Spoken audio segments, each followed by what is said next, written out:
Robert Kyagulanyi okwise bendera ya National Unity Platform abw'akaruhuko bwa President eriizooba sibiro mu district ya Kazo okuronda obushagiki. Uganda, listen, 40 years, Uganda we have only one airport. Only. Omuntu ng'oli wano Kazo, ng'oyagala genda Nairobi, oyina kuvuga paka Ntebe. Ebyo birina okukyuka. Ari kugamba n'abahagizi be yabashaba okuronda gavumenti ensya erabaho obusinge n'okuhurikiriza ebyetengo byabo. Nga ne waba owagira muntu mulala, nga nona wagira muntu mulala, nga tagenda kukuba miggo. Twagala tubeere ne Uganda empya nga poliisi ekola mulimu gwayo gwa kukuuma abantu n'ebyabwe. Twagala tubeere mu Uganda empya nga amagye gakola mulimu gwago nga tegawamba bantu.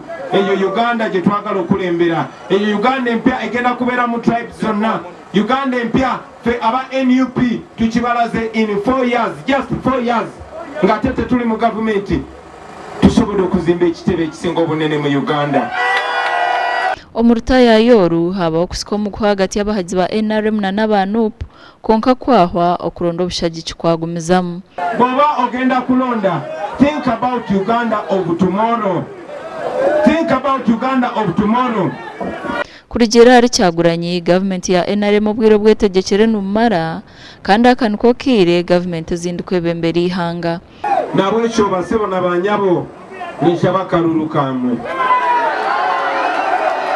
Mpaka n'oma cyali bange ate sinzeka neba MP bona neba MP bona neba councillors bona neba mayors bona banange mufule president wa mugenda kunyemerwa. Gashakwa Richard nahabwo muri Kazo.